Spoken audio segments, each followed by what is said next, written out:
Hello students of class 12 unit 1 অর্থাৎ স্থির তড়িতের চতুর্থ অধ্যায় ধারক ধারকত্বের এমসিকিউ এবং সেট 1 নিয়ে আমাদের আলোচনা চলছে। এমসিকিউ শেষ হয়েছে। সেট 1 এর 1 এর দাগ থেকে 10 এর দাগ অবধি আমি লাস্ট ভিডিওতে তোমাদের সঙ্গে আলোচনা করেছি। তো যেহেতু সেট 1 এ অনেকগুলো প্রশ্ন রয়েছে, 43টা সম্ভবত রয়েছে, তার মধ্যে আমাদের চেষ্টা করছি আমরা 4টা পার্টেই শেষ করতে। তো এটা সেকেন্ড পার্ট। এই পার্টে আমরা কোশ্চেন নাম্বার 11 থেকে 24 অবধি আলোচনা করব। তো শুরু করা যাক সবচেয়ে প্রথমে কোশ্চেন নাম্বার 11। তো তোমরা যদি প্রশ্ন লক্ষ্য করে দেখো, তোমরা নিজেদের বইতে প্রশ্ন পড়ো 177 পেজে। কোশ্চেন নাম্বার 11 রয়েছে সমান্তরাল ধারক নিয়ে। তো ক্ষেত্রফল রয়েছে, মধ্যবর্তী দূরত্ব রয়েছে এবং পরাবৈদ্যুতিক ধ্রুবকের মান রয়েছে, কিন্তু সব সিজিএস এ মান দেওয়া থাকছে বিসিজিএস এ, কিন্তু ধারকত্বের মান নির্ণয় করতে বলেছে মাইক্রোফ্যারাডে। তার মানে বুঝতেই পারছো এসআই তে কিন্তু মান নির্ণয় করতে বলা হয়েছে। তো সেই জন্য তোমরা যেটা কাজ করবে, একটা সমান্তরাল পাত ধারকের যে এক্সপ্রেশন ধারকত্বের সেই রাশিমালাটা আগে লিখবে। সেই রাশিমালাটা লেখার সঙ্গে যে যে তথ্যগুলো এখানে দেওয়া রয়েছে, যেরকম কে এর ভ্যালু প্রশ্নে দেওয়া রয়েছে 6.5 আর এপসাইলন 0 তোমরা জানো 8.854 10 টু দি পাওয়ার -12। অবশ্যই এটা এসআই এককে। আলফার মান অর্থাৎ প্রস্থচ্ছেদের ক্ষেত্রফল 500 বর্গ সেমি, আর এটাকে আমরা বর্গ মিটারে রূপান্তরিত করে নিচ্ছি, সেই জন্য 10 টু দি পাওয়ার -4 দিয়ে গুণ। আর ডি এর মান প্রশ্ন দেওয়া রয়েছে 0.0075 সেন্টিমিটার রয়েছে, সেই জন্য এটাকে আমরা মিটার করে নিচ্ছি। তাহলে সবগুলো এসআই তে মান থাকছে, শুধুমাত্র এই মান এখানে বসিয়ে দিতে হবে।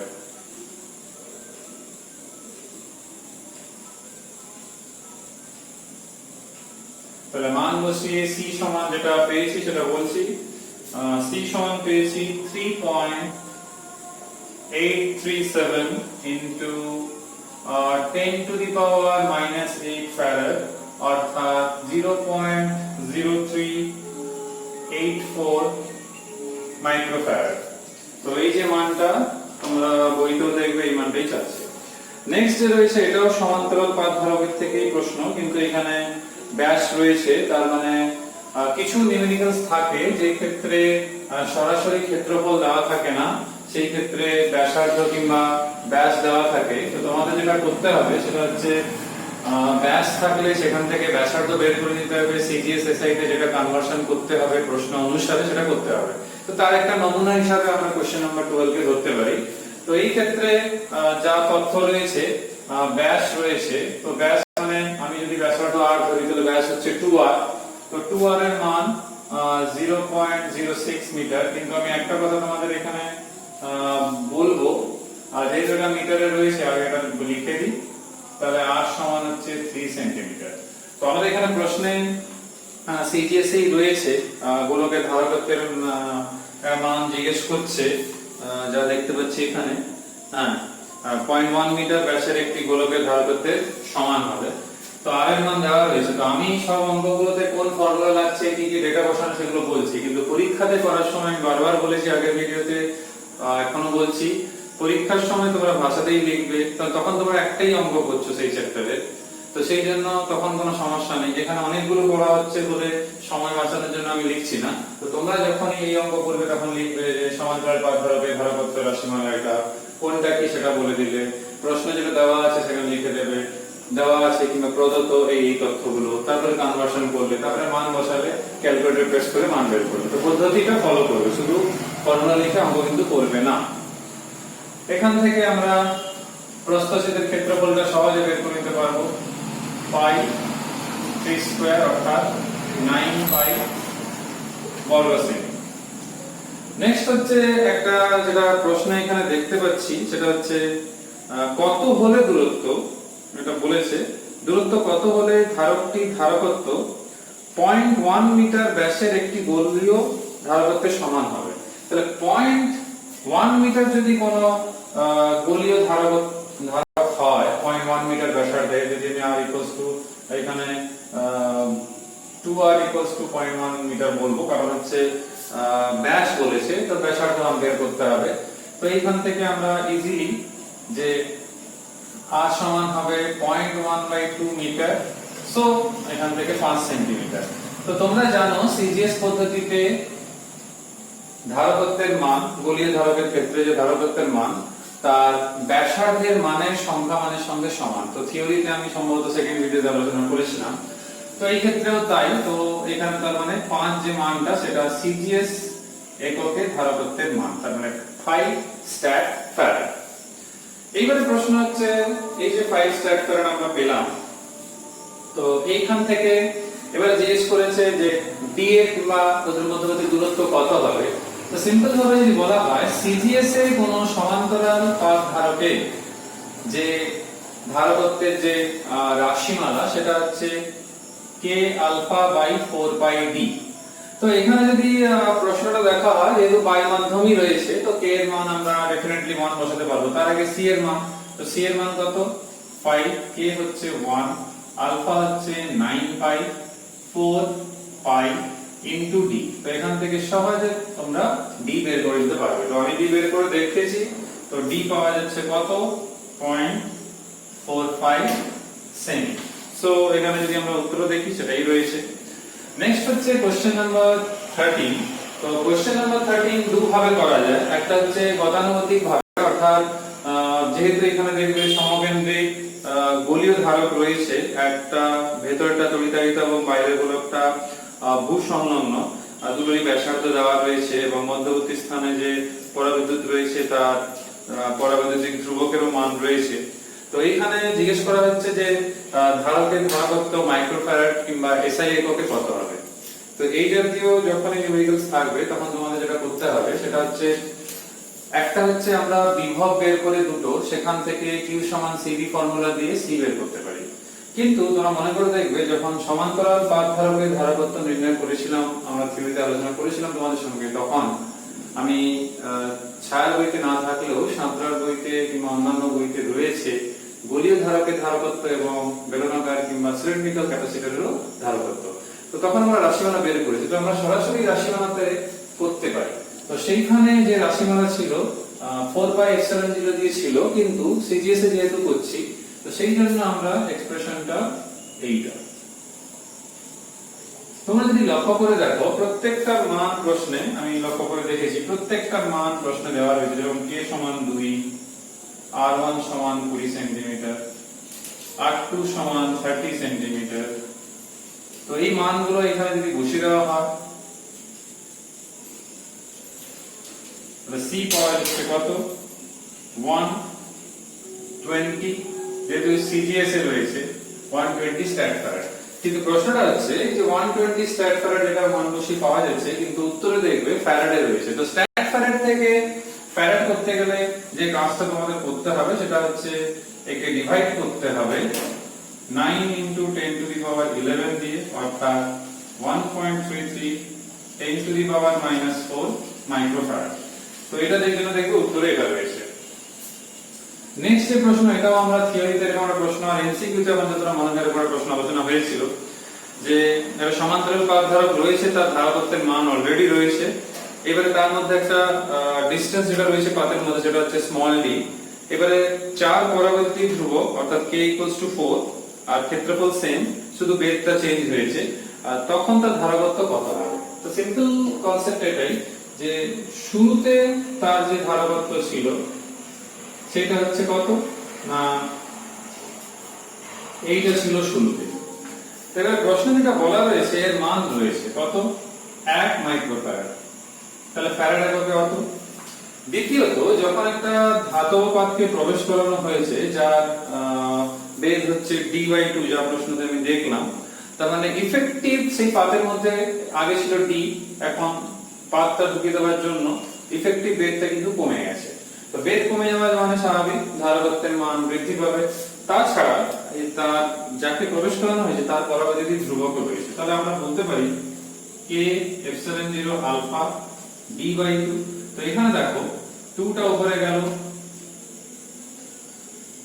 এইটা পাওয়া যাচ্ছে। এইটা মানে কি এখন দেখতে পাচ্ছি, এটা মানে হচ্ছে c1, তার মানে 2 into 4 into 1, so 8 microfarad. So question number 14 এর উত্তর হচ্ছে 8 মাইক্রোফ্যারাড। নেক্সট হচ্ছে কোশ্চেন নাম্বার 15, সেখানে দুটো সমান্তরাল পাত ধারক রয়েছে, তাদের ক্ষেত্রফল সিজিএস এ রয়েছে, তাদের আধান ও বিভব সমান। আধান ও বিভব সমান মানে তাদের ধারকত্ব কিন্তু সমান, কারণ q সমান cv, q equal v equal to c, obviously equal. প্রথম ধারকটির পাতদ্বয়ের মধ্যবর্তী দূরত্ব 0.5 মিলিমিটার, তাহলে দ্বিতীয়টির ক্ষেত্রে এই দূরত্ব কত সেইটা জিজ্ঞেস করা হয়েছে। তো এইটা জিজ্ঞেস করার জন্য আমরা প্রথমে ডেটাগুলোকে লিখে নিই। তো প্রথম কি না, প্রথমটার ক্ষেত্রফল রয়েছে 100 বর্গ সেমি, মধ্যবর্তী যে দূরত্ব সেটা আছে 0.5 মিলিমিটার, দ্বিতীয়টার ক্ষেত্রফল রয়েছে 500 বর্গ সেমি, আর d2টা দেওয়া নেই, সেটাই জিজ্ঞেস করা হয়েছে প্রশ্নে। তো যেটা আমি একটু আগে আমাদের বললাম যে আধান এবং বিভব একই, তাহলে q সমান cv ফর্মুলাতে যেহেতু আধান এবং বিভব একই, তার মানে সিম্পল লজিক এটাই যে যদি আমি এরকম বলি, আমি একই ধরলাম, তাহলে যখন আমরা ডিভাইড করব পরেরটার সঙ্গে, তো সেম c1 c2 পাওয়া যাবে। তো এখানে এটা রয়েছে কি না, সমান্তরাল রয়েছে, তাহলে আমরা সিজিএস এর যদি এক্সপ্রেশনটা বসাই, c1 কত হবে, c1 হবে আমাদের যে এক্সপ্রেশন ছিল, কারণ হচ্ছে এখানে তো বায়ু মাধ্যম ধরেই করতে হবে। সো আলফা, এটা alpha 1 by 4 pi d1, alpha 2 4 pi d2। তো 4 বাই 4 বাই এমনি কেটে যাচ্ছে, আমাদের দরকার d2। সো d2 সমান যেটা দাঁড়াচ্ছে alpha 2 alpha 1 into d1। So এই যে মানগুলো রয়েছে আলফা 2 আলফা 1, আমরা অবশ্য a1 a2 ধরেছিলাম, তাহলে কাজ করি আলফা 1 ধরে নিই, তাহলে কি রকম থাকবে, তাহলে আলফা 1 আলফা 2 জাস্ট ভ্যালুটাকে বসিয়ে দিতে হবে। মিলিমিটারকে সেন্টিমিটার করার কোনো প্রয়োজনই নেই, কারণ হচ্ছে এমনিও সেন্টিমিটার সেন্টিমিটার কেটে যাবে, তো উত্তরটা মিলিমিটারই বেরোবে, সেটাই রয়েছে। তো এখান থেকে যেটা পাওয়া গেল সেটা হচ্ছে কত, 2.55 মিলিমিটার। এবারে কোশ্চেন নাম্বার 16 এ যাব, যেখানে একটু ডায়াগ্রাম রয়েছে, তো ডায়াগ্রামটা ড্র করেই আমরা করব। তো এখানে যেটা বলা হয়েছে যে তুল্য ধারকত্ব সম্ভবত জিজ্ঞেস করা হয়েছে, প্রত্যেকের ক্ষেত্রফল a রয়েছে, আর ধারকটির প্রতিটি পাতের ক্ষেত্রফল a এবং ধারকের ধারকত্ব তাহলে কত সেইটা জিজ্ঞেস করেছে। তো ডায়াগ্রামটা যদি আমরা একটু ভালো করে দেখি, তো দেখবে এরকম রয়েছে। তো মোটামুটি হাফ রিজিয়ন অলমোস্ট,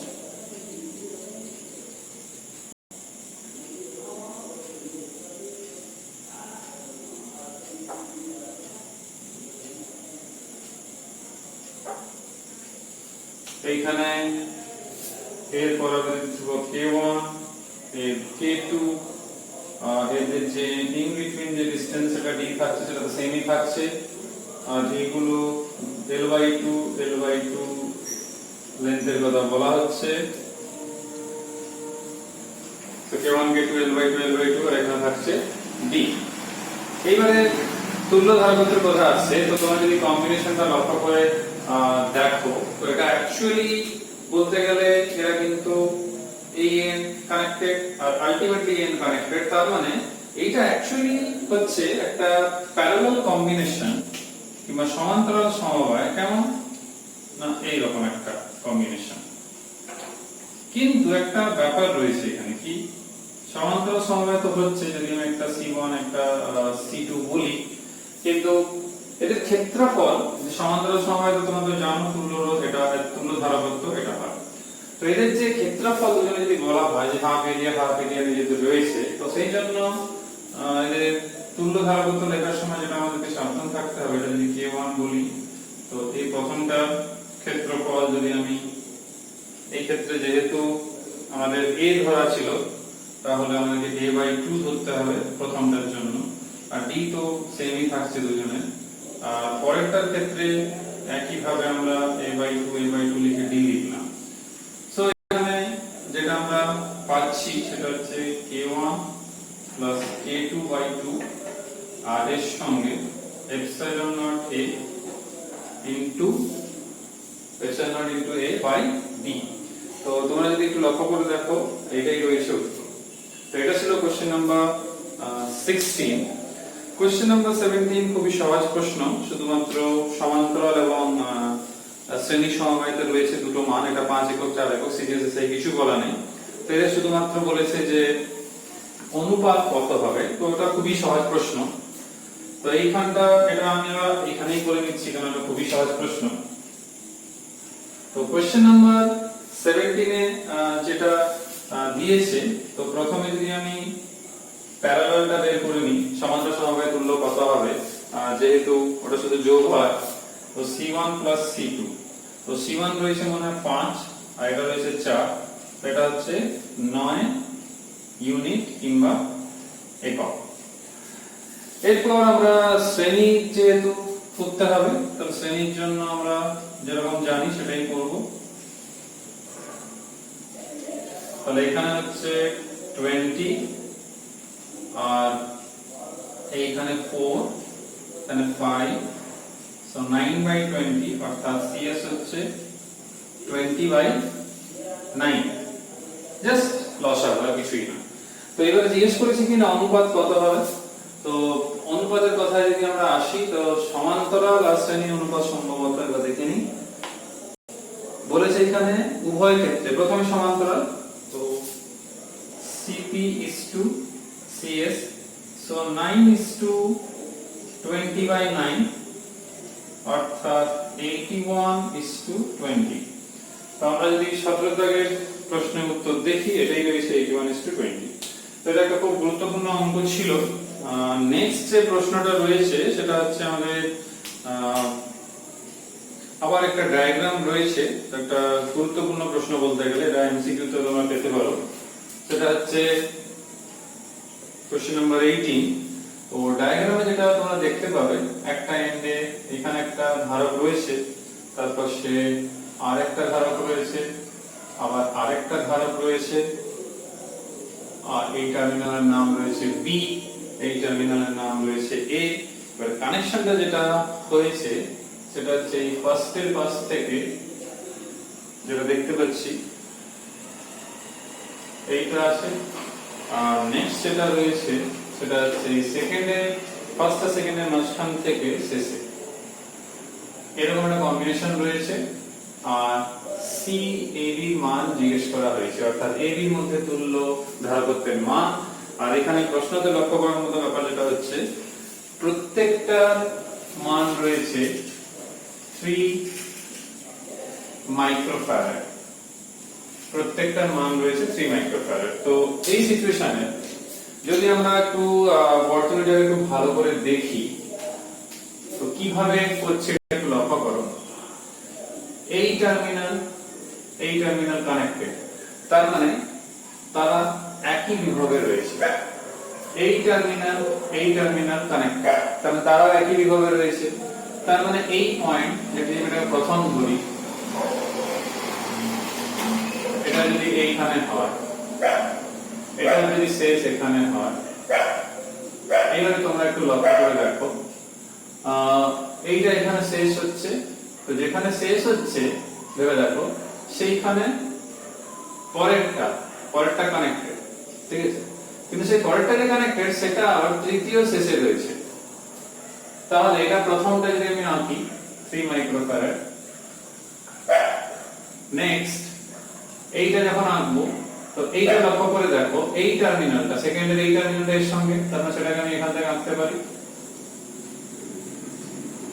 আবার দেখো সেকেন্ড যেখানে শেষ হচ্ছে, থার্ড সেখান থেকে শুরু, তো থার্ড যদি শুরুও ধরি আমি, তাহলে থার্ড যেখানে শেষ হচ্ছে সেটা ফার্স্টের শেষ, তো ফার্স্টের শেষের সঙ্গে কানেক্টেড থাকছে, আবার ফার্স্টের যেটা শেষ সেটাই কিন্তু সেকেন্ডের শুরু। তার মানে প্রত্যেকে একই বিভবে রয়েছে। প্রত্যেকে একই বিভবে কখন থাকে না সমান্তরাল সমবায়ে থাকে। তাহলে আমি এদেরকে এ বি নাম দিয়ে, প্রত্যেকটা যেহেতু 3 মাইক্রোফ্যারাড রয়েছে তাই তুল্য রোধ এখান থেকে যেটা আসবে 3 + 3 + 3 অর্থাৎ 9 মাইক্রোফ্যারাড। তো এমসিকিউ তে এটা খুবই গুরুত্বপূর্ণ প্রশ্ন, এটাকে ভালো করে করতে হবে। এরকম আরো প্রশ্ন রয়েছে, প্রশ্নবিদ্যার জন্য দেখতে পাবে। এবার হচ্ছে কোশ্চেন নাম্বার 19, এটা একটা ডিফারেন্ট টাইপের প্রশ্ন। তিনটে ধারকত্বের অনুপাত দেওয়া রয়েছে। তো তিনটে ধারকত্বের যে ধারকের যে অনুপাতটা রয়েছে, তো সেই অনুপাতটা আমরা যদি দেখি, সেই অনুপাতটা কত না 1:2:3। তার মানে আমরা এরকম ধরতে পারি ধারকত্বের মান। এবার সি এর মানটা বের করে নেব। সি এর মানটা বের করে নেওয়ার পর সেই মানটাকে আমরা পর বসিয়ে দেব। তো এখান থেকে c/2 c/3c। এবারে কি বলেছে না প্রথমে শ্রেণী সমবায়ের কথা আর সমান্তরাল সমবায় দুটোরই কথা বলেছে, যে শ্রেণী এবং সমান্তরাল সমবায়ের তুল্য ধারকত্বের পার্থক্য হচ্ছে 6 মাইক্রোফ্যারাড। তাহলে যদি আমি শ্রেণী সমবায়তে আসি তাহলে এইরকম দাঁড়াবে। জাস্ট তোমাদের এখান থেকে লসাগু করা ছাড়া আর কোনো কিছুই প্রয়োজন নেই, যেরকম আমরা করি। তাহলে এইখানে আমরা দেখতে পাচ্ছি একটা এইখানে আমরা দেখতে পাচ্ছি যে এখানে আসছে কত না 6c। তাহলে 6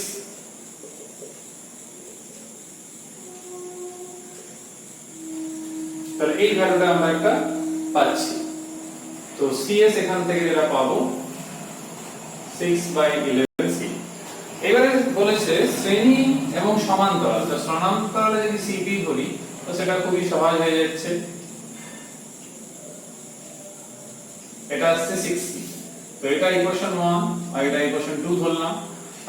প্রশ্নে কি বলেছে না আমরা বলতে পারি যে প্রশ্নানুসারে CS - CP হচ্ছে সম্ভবত 6 দেওয়া আছে। হ্যাঁ, তাহলে এখান থেকে আমরা CS কত না 6/11c minus 6c equals to 6।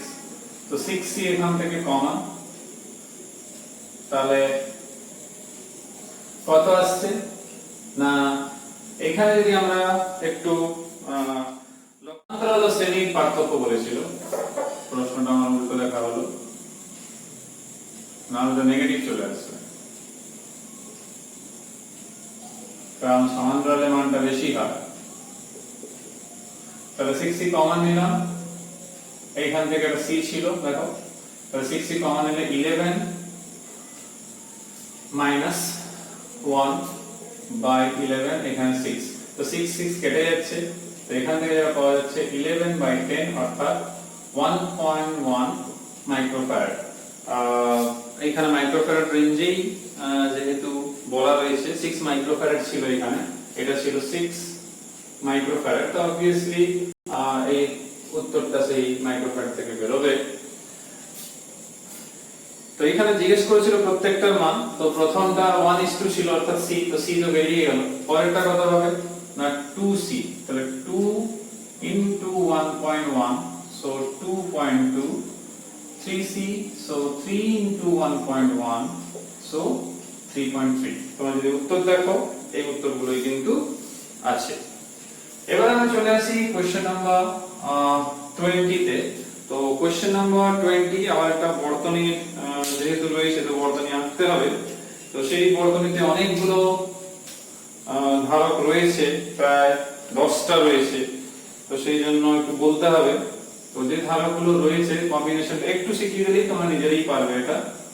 তো এরকম 4টে করে যা দেখতে পাচ্ছি আমি এখানে, আমি রাফ একটা ডায়াগ্রাম ড্র করে দিচ্ছি তোমাদের বোঝানোর সুবিধার্থে। এরকম 4টে ধারক রয়েছে পরপর দেখো। এই চারটে ধারকের সঙ্গে এইবারে এইদিকেও চারটে, মাঝে দুটো শ্রেণীতে রয়েছে।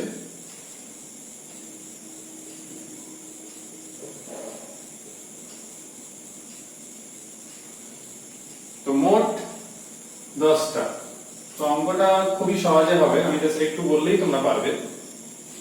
লক্ষ্য করে দেখো এই চারটে, আচ্ছা প্রত্যেকের মান কিন্তু 1 মাইক্রোফ্যারাড, প্রত্যেকের হচ্ছে 1 1 1 1, প্রত্যেকটা একই মানের, সবই কিন্তু মাইক্রোফ্যারাড রেঞ্জে। আমি আর লিখছি না, তোমরা লিখতে পারো। তোমরা চাইলে C1 C2 C3 C4 C5 C6 C7 C8 C9 C10 এরকম নাম দিলে, এখানে লিখলে C1 থেকে C4 শ্রেণী সমবায় কি সমান্তরাল সমবায় যা আছে দেখতে পাচ্ছি, সমান্তরাল তাই সমান্তরালে, এরা এদের সঙ্গে শ্রেণীতে, এরা আবার সমান্তরাল, এই কথাগুলো পরীক্ষাতে লিখতে পারো পরীক্ষায়। তো আমি বোঝানোর জন্য যেটা বলবো, এই চারটে হচ্ছে সমান্তরাল, তার দুর্লভ ধারবত্ত, এই দুজন তার সঙ্গে শ্রেণীতে, এই চারটে আবার সমান্তরালে, তার সঙ্গে আবার শ্রেণীতে। তাহলে এই চারটে মিলে 4 মাইক্রোফ্যারাড যেহেতু প্যারালাল রয়েছে, এরা তো এক ছিলই, আর এ আবার 4। তাহলে তুল্য যেটা বের করব চারটে শ্রেণীতে, তাহলে আমরা এরকম বলতে পারি 1/4 1/1 1/1 1/4।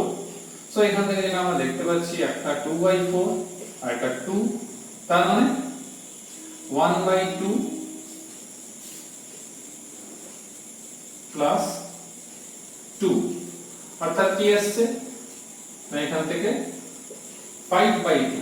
তাহলে অতএব CAB সমান হচ্ছে 2/5 মাইক্রোফ্যারাড, অর্থাৎ 0.4 মাইক্রোফ্যারাড। তোমরা যদি উত্তর দেখো সেই মানটাই রয়েছে। 21 দাগে যে প্রশ্নটা সেটা একটু অন্যরকম রয়েছে। 21 দাগে সেখানে যে তথ্যগুলো দেওয়া রয়েছে, তো সেটা যদি আমরা লক্ষ্য করে দেখি, সেখানে ধারকত্বের মানগুলো রয়েছে। আলটিমেটলি যেটা জিজ্ঞেস করেছে সেটা হচ্ছে ধারক দুটির আধানের পরিমাণ নির্ণয় করার কথা বলা হচ্ছে। তো এইখানে যেটা আমাদের মূল যেটা কাজ থাকছে আর কি, তো কারণ হচ্ছে প্রথমে সমান্তরালে ছিল সেই জন্য আধানের পরিমাণ আলাদা হবে Q1 Q2, কিন্তু পরে শ্রেণীতে করা হয়েছে, তার মানে ধারকের দুটো ধারকের ক্ষেত্রে আধানের পরিমাণ সেম থাকবে, কারণ শ্রেণীতে থাকলে ধারক প্রত্যেকটাতে যতজন থাকবে আধান সেম থাকে, যেমন রোধের ক্ষেত্রে প্রবাহ মাত্রা সেম থাকে। তো এইটা করার সময় যেটা আমাদেরকে মাথায় রাখতে হবে সেটা হচ্ছে তথ্যগুলো যদি আমি লিখি, সেটা হচ্ছে প্রথম রয়েছে C1, সেটা হচ্ছে 0.5 মাইক্রোফ্যারাড, C2 রয়েছে 0.75 মাইক্রোফ্যারাড। তো একদম ইজি, Q1 সমান C1V আর Q2 সমান C2V। তোমরা লক্ষ্য করে দেখো C1 এর মান রয়েছে, C2 এর মান রয়েছে, আর V এর মান এখনই আমি দেখলাম V এর মান রয়েছে 600। তাহলে কি 0.5 into 10 to the power minus 6 into 600, এটা গুণ করে প্রথমটা বের করে নেবে সমান্তরালের ক্ষেত্রে, আর এইটাকে গুণ করে নেবে, আমি গুণ করে দেখেছি, কোনো সমস্যা নেই উত্তরে, into 600। তো এটা বেরিয়ে গেল অত কুলম, এটা করে নেবে। তারপরে কি বলেছে না শ্রেণী সমবায়। তো শ্রেণী সমবায় যখন করা হবে তোমরা জানো V equals to হবে V1 plus V2।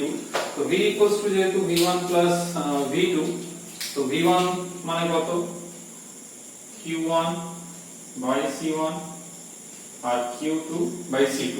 তো এখানে যদি আমরা ভেবে দেখি, যেহেতু শ্রেণী সমবায়, তাহলে Q1 সমান Q2, তার মানে আমাকে আর 1 আর 2 লেখার দরকার নেই, যেহেতু শ্রেণী সমবায়। তো এটা Q আর শুধু Q। এবারে কি দরকার না এখানে Q চেয়েছে, তো Q চাইলে আমরা কি লিখবো না, Q চাওয়া মানে এখানে দাঁড়াচ্ছে এটা যে C1 C2 into V by C1 plus C2।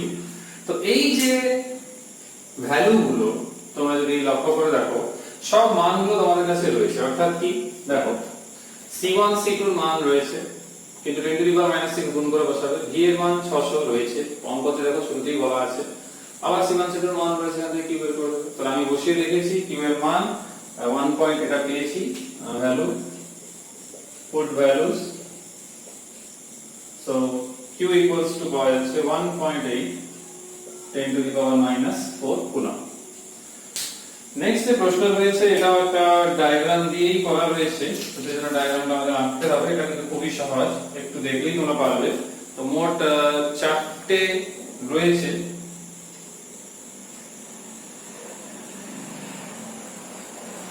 চারটে এরকম ধারক রয়েছে। যদি আমি এই নামও দিই, তো এখানে কি নাম ছিল, সরি এখানে PQ নাম আছে, তো কোনো অসুবিধা নেই, একই ব্যাপার, নামে কিছু যায় আসে না। তো PQ রয়েছে, প্রত্যেকটার 1 মাইক্রোফ্যারাড রয়েছে, মান 1 1 1, তোমরা এখানে মাইক্রোফ্যারাড প্রত্যেকটা লিখে নেবে। তো এখান থেকে বলেছে তুল্য ধারকত্ব বের করতে হবে। তো উপরে তিনটে কি না, উপরে তিনটে দেখো পরপর কানেক্টেড, তার মানে শ্রেণী সমবায় আছে, তোমরা চাইলে C1 C2 C3 নাম দিয়ে লিখে দেবে, C1 C2 C3 শ্রেণী সমবায়, তাই তুল্য ধারকত্ব করব। তাহলে প্রথমটা তুল্য যদি ধারকত্ব বের করি, তাহলে 1/CS সমান কত হবে না 1/1 1/1 1/1, তার মানে CS হচ্ছে 1/3 মাইক্রোফ্যারাড। তার সঙ্গে এই 1 মাইক্রোফ্যারাডটা কেমন আছে না সমান্তরাল আছে, তার মানে তুল্য ধারকত্ব কি হবে না, এটা থেকে যা পেয়েছি এর সঙ্গে সমান্তরাল, তাহলে যোগ করে দিতে হবে। তাহলে 1/3 প্লাস 1, সো 4/3 মাইক্রোফ্যারাড। তো এমসিকিউ তে সাধারণত এগুলো হতে পারে, বড় প্রশ্ন যদি হয় তো ভালোই কথা, কম পরিশ্রম, তখন তোমাদের লেখা একটু বানানোর জন্য নামকরণ করে দেবে, কোনটা কি সমবায় বলে আলাদা আলাদা করে বের করে দেবে, তারপরে শেষে রেজাল্ট বের করে দেবে। নেক্সট হচ্ছে কোশ্চেন নাম্বার 23 এবং 24, এই দুটো আলোচনা করে আমরা আলোচনা শেষ করব এই ভিডিওর জন্য। তো কোশ্চেন নাম্বার 23 টা একটু অন্যরকম রয়েছে। তো সেইখানে যে ধারক তৈরি করা হচ্ছে সেখানে কতগুলো পাক লাগবে সেই সংখ্যাটা জিজ্ঞেস করা হচ্ছে। তো সেই সংখ্যাটা বলার জন্য তোমাদের যেটা করতে হবে সেটা হচ্ছে তোমরা ওই সংখ্যাটা নির্ণয় করার জন্য প্রথমত সেইখানে দেখো তোমাদের এখানে প্রশ্নে যেটা বলেছে 0.2 মিটার ব্যাসের কিছু সংখ্যক বৃত্তাকার ধাতব পাত এবং একই ব্যাস ও 5 × 10⁻⁻5 মিটার বেধযুক্ত এক সেট কাগজের চাকতি দেওয়া হলো। কাগজের পরাবৈদ্যুতিক ধ্রুবক হচ্ছে 4, তাহলে ন্যূনতম কতগুলি ধাতুর পাতের প্রয়োজন হবে সেটা জিজ্ঞেস করেছে। তো প্রথম যেটা কাজ আমাদের যেটা করা উচিত সেটা হচ্ছে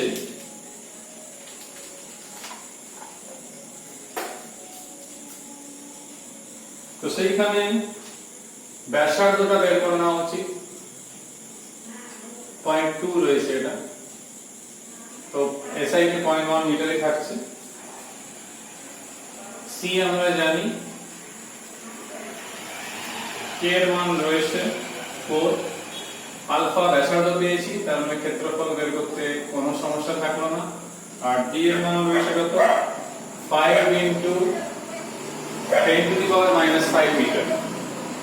এইবারে বলছে কতগুলো এরকম ধাতব পাত নিতে হবে যাতে করে ধারকত্বের মান হবে 1 মাইক্রোফ্যারাড। তাহলে যদি আমি ধরে নিই যে ধরি n সংখ্যক পাত কিংবা ফলক যাই হোক, যদি প্রয়োজন হয়, তাহলে এক একটা ধারকত্ব এটা n সংখ্যকের এটা হবে, আর 1 মাইক্রোফ্যারাড বলেছে, তাহলে 1 × 10⁻⁶। যা যা মান রয়েছে এখানে এই মানগুলো, ঠিক আছে, এখানে বসাবে। তাহলে ভ্যালু বসিয়ে যেটা আমি দেখতে পেয়েছি সেটা হচ্ছে আমরা n এর মান ফ্র্যাকশনে পেয়েছি। তো এই যে ফ্র্যাকশনে পাওয়ার জন্য আমরা ওটা গ্রাউন্ড ফিগার নিয়েছিলাম 44 পয়েন্ট সামথিং, তো ওটাকে আমি অ্যাপ্রক্সিমেটলি 45 ধরলাম। উত্তর দেখবে 46 রয়েছে। তার কারণ বলি 45টা তো লাগবে, কিন্তু পরপর যে কমপ্লিট করব, যেহেতু এখানে তৈরি করতে হবে সমান্তরাল বলাই রয়েছে যে বৃত্তাকার ধাতব পাত একই ব্যাসের নিয়ে যে ধারকত্ব তৈরি করা হবে, তো ডেফিনেটলি আমি সমান্তরাল পরপর যদি ধরি, তো যেরকম হোক সে বেলনাকার হোক কি গোলাকার হোক, তো ধারকটা কমপ্লিট করতে গেলে একটা সেট লাগে সবসময়, এটা নিলে তারপর আরেকটা, তো ওই জন্য একটা এক্সট্রা লাগবে। তো ওই জন্য মোট যে পাত যদি বলি তো সেটা হবে 45 প্লাস 1 লাস্টেরটা তো লাস্টেরটা যদি না লাগে তাহলে আমরা কমপ্লিট করব কি করে পাঁচটা, তাহলে একটা কম রয়ে গেলে তো দেশের সেটটা ইনকমপ্লিট হয়ে যাবে। তার মানে এটা লাগে কত 46। এটা একটু মাথায় রাখতে হবে। নেক্সট হচ্ছে লাস্ট কোশ্চেন আমাদের, কোশ্চেন নাম্বার 24। ধারকের ধারকত্ব রয়েছে, ব্যাটারির সঙ্গে শ্রেণী সমবায় যুক্ত রয়েছে। প্রথম যে ধারক তার দুই প্রান্তের বিভব পার্থক্য রয়েছে, তাহলে ব্যাটারি থেকে ব্যাটারির মোট বিভব নির্ণয় করতে বলেছে। তো এই অঙ্কটা উত্তর মনে হয় আমার মনে হচ্ছে গন্ডগোল আছে, কারণ আমি করে দেখছিলাম, কারণ উত্তর রয়েছে 1 ভোল্ট কিন্তু আসছে 3 ভোল্ট। তো Q সমান CV ফর্মুলা থেকে যদি করা হয় তো এটা রয়েছে 6 × 10⁻⁶, এটা আসছে কত কুলম্ব। কেন বললাম না, প্রশ্ন তো দেখো 6 মাইক্রোফ্যারাডের জন্য বলছে, তো শ্রেণী সমবায় রয়েছে, তো 6 যা থাকবে আধান স্বাভাবিক 12 মাইক্রোফ্যারাডও তাই থাকবে। তো এবারে বলেছে এখানে 6 মাইক্রোফ্যারাডের যে বিভবের মান 2, সেই জন্য আমি 2 বসালাম। তো এটাকে আমি চাইলে C1 ও বলতে পারি, তো C1 V1 ও বলতে পারি, কোনো অসুবিধা নেই। তারপরে বলেছে ব্যাটারি মোট বিভব কত হবে। তো মোট বিভব কি হয় না, V সমান হবে দুটো মিলিত যে বিভব সেটাই হবে। তো V সমান V1 + V2, তাহলে Q/C1 আর এটা হচ্ছে Q/C2, তাহলে Q বাই এটা হচ্ছে 6 মাইক্রোফ্যারাড, আর C2 এর মান সম্ভবত রয়েছে 12। তো তোমরা একবার চেক করবে, আমি কিন্তু চেক করে যা দেখলাম, যেহেতু এখানে Q এর ভ্যালু রয়েছে 12 × 10⁻⁶, এখান থেকে 10⁻⁶ আবার আসছে, বলতে গেলে এটা আসছে কমন, তো এখান থেকে 1 প্লাস এরকম আসছে। তো এখান থেকে যা পাওয়া যাচ্ছে তোমরা বুঝতেই পারছো, এখানে আমার 3/2, তো 3 ভোল্ট পাওয়া যাচ্ছে, কিন্তু উত্তর রয়েছে 1 ভোল্ট। এটা বইতে কিছু ভুল হয়েছে প্রিন্টিং এ, এটা কিন্তু 3 ভোল্টই হওয়া উচিত, যা তথ্য রয়েছে সেই হিসাবে 3 ভোল্টই হওয়া উচিত। তো এই 24 অবধি আলোচনা শেষ করলাম। নেক্সট আমরা 25 থেকে যতটা পারবো পরের ভিডিওতে আলোচনা হবে, আর দুটো ভিডিও হলে আশা করি 43 অবধি আমরা পৌঁছে যাবো। অধ্যায়টা একটু বড়, ওই জন্য সবাইকেই কষ্ট করতে হবে, অনেক রকমের অঙ্ক। তো এখানে আলোচনা শেষ করছি, পরের ভিডিওতে আমরা আবার 25 দাগ থেকে আলোচনা শুরু করব। সবাই সুস্থ থাকবে, সাবধানে থাকবে। নেক্সট ভিডিওতে তোমাদের সঙ্গে আবার দেখা হচ্ছে। Till then, by.